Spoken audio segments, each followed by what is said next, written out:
It was a nice summer day. My 5-year-old son, James, was playing outside in the backyard of our suburban home. James has always been a quiet boy. He plays by himself mostly. He never had many friends. But he's always had a wild imagination.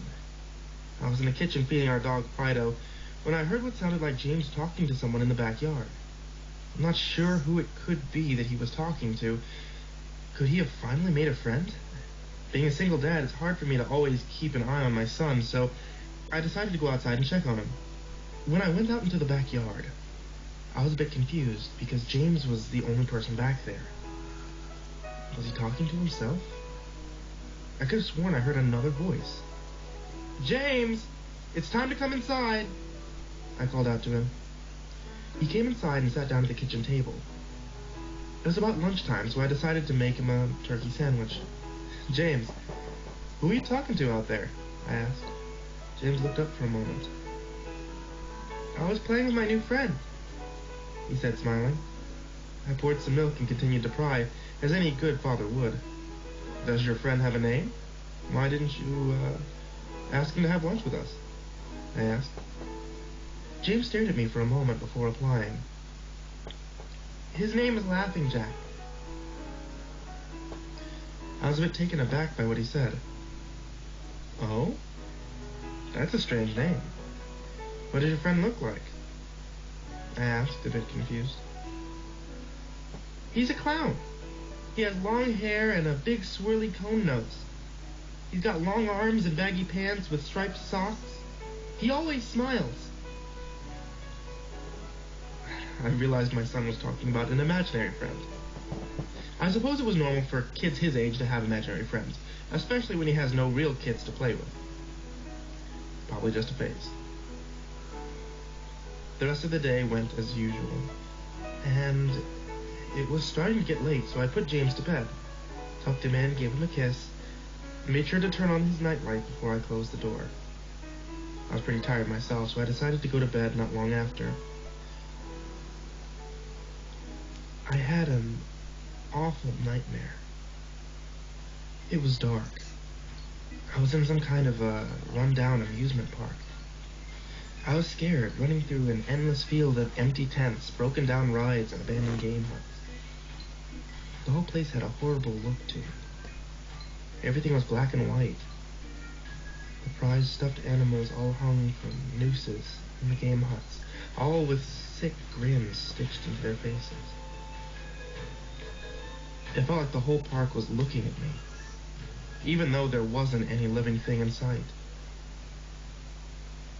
And then suddenly I began to hear music play.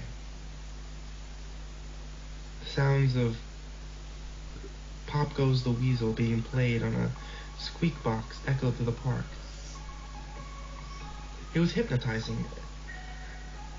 I followed its tune to the circus tent almost in a trance, unable to stop my legs from moving forward.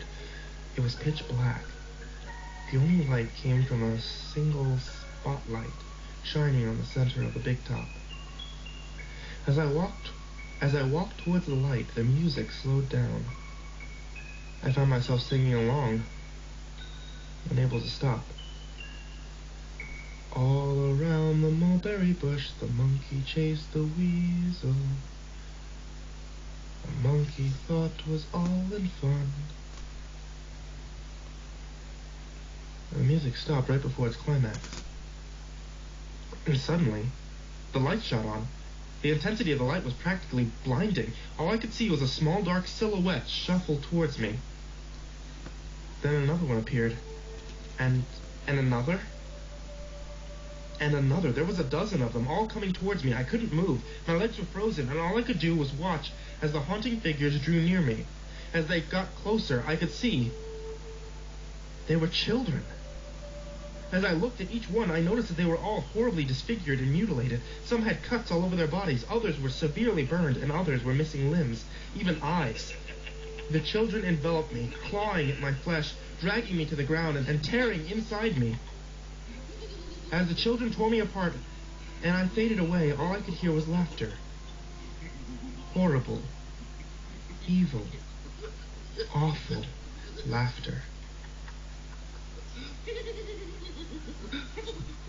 I woke up the next morning in a cold sweat. After taking a few deep breaths, I looked over and saw that a few of James's action figures were positioned facing me on the top of my nightstand. I sighed. James had probably woken up early and put these here. I gathered up the toys, made my way over to James's room. However, when I opened the door, James was sound asleep. I just shrugged and placed the toys back in his toy box, headed out to the living room. A little while later, James woke up and I made him breakfast. He was quiet, seemed a bit groggy. Perhaps he didn't sleep very well. I decided to ask him about the toys. James, honey, did you put the toys in Dad's room this morning? His eyes shot up at me for a moment, and then quickly glanced down at his cereal. Laughing Jack did. I rolled my eyes and responded, "Well, you tell Laughing Jack to keep the toys in your room." James nodded and finished up his breakfast, then decided to go out and play in the backyard.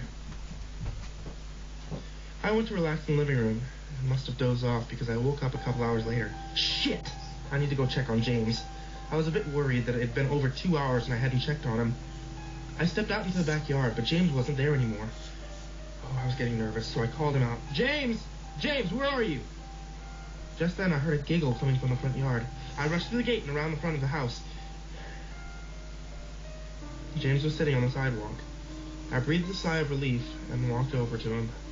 James, how many times have I told you to stay in the back? James, what are you eating?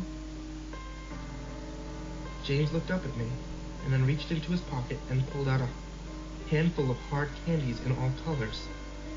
This made me very nervous. James, who gave you that candy? James just stared at me, not speaking. James, tell Dad who gave you that candy. James hung his head low and said, "Laughing Jack gave it to me." My heart sunk. I knelt down and looked him in the eye. James, I've had enough of this damn Laughing Jack thing. He's not real. Now, this is a very serious situation. I need to know who gave you that candy.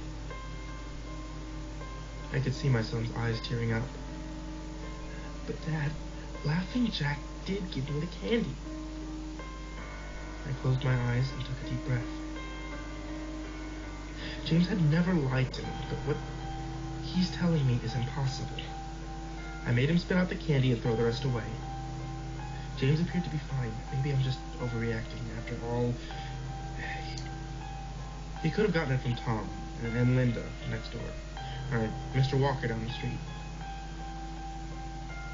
Either way, I'm going to have to keep a close eye on James. That night, I put James to bed as usual and decided to go to bed early myself. Suddenly, I was awoken by a loud bang coming from the kitchen. I sprung out of bed and hurried down the stairs. When I got to the kitchen, I was horrified. Everything on the counters had been thrown to the floor. Our dog Fido hung dead from the light fixture. His stomach was cut open and stuffed with candy, the same type that James was eating earlier that day. The shock was quickly broken by a sharp scream coming from James's room, followed by loud crashes. I quickly grabbed the knife from the drawer and moved up the stairs with a speed that only a father whose child was in danger could have. I burst through the door and flicked on the lights. Everything in the room was knocked over and tossed to the floor, and my poor son was in his bed crying and shaking with fear. A pool of urine stained the sheets. I scooped up my child and ran out of the house, went next door to Tom and Linda's house, and luckily they were still awake. They let me use the phone to call the police. It didn't take them long to arrive, and I explained what happened. They looked at me as if I was crazy. They searched the house, but all they found was the dead dog and 2 trashed rooms.